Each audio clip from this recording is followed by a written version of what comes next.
This post outlines the differences between authentic and shallow promises. As a leader, after you've finished the strategy, defined the key strategic objectives, and identified the strategic initiatives needed to execute the strategy, it is all about rigorous execution. If you're having difficulty executing your strategy and your team is not coordinating action effectively, your team may be suffering from the shallow promise syndrome. There is a big difference between authentic and shallow promises. Failing to distinguish between shallow and authentic promises can negatively impact your results and erode the relationship and trust between team members. So what is a promise? A promise is a commitment to take the necessary actions to fulfill the customer's conditions of satisfaction. For a promise to be authentic, the following conditions have to be in place. First and foremost, the provider has to have the freedom to say no. Without that freedom, you cannot trust a yes. Second, the provider must be sincerely committed to fulfilling the promise at the time the promise is made, have the competence and capacity to fulfill the promise, must be able to plan out how to fulfill the promise, have a method of tracking progress and tracks progress on a regular basis, must be committed to do everything possible to overcome adverse circumstances rather than letting the circumstances be an excuse for not fulfilling the promise. And finally, if it looks like the promise may not be fulfilled, the provider will communicate that immediately to the customer. The provider will then work with the customer to develop a remedy.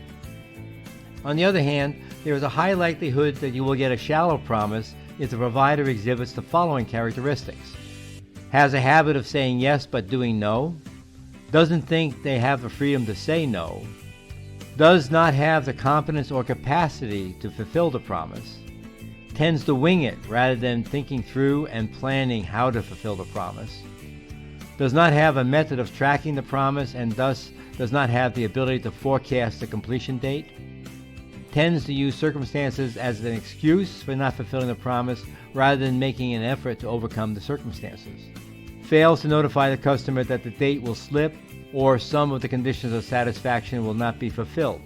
Under these circumstances, the customer tends to find that out after the fact when it's too late to take corrective action. Effective execution requires building a culture where promises are taken seriously and managed rigorously. It is important to know that a promise is a commitment, not a guarantee. You cannot guarantee the future with certainty. All you can ask of your team members is that they are committed to their commitments. This is what builds a culture of execution excellence. At this point, you might ask, how can I tell whether I have a culture producing authentic or shallow promises? What metrics can I use? Here are 3 metrics that will tell you where you are now.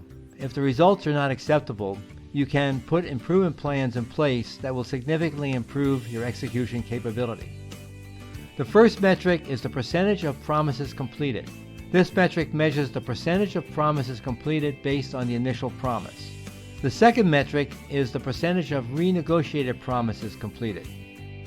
This metric measures the percentage of promises completed based on the renegotiated promise. The final metric is the percentage of promises slipped without forewarning the customer.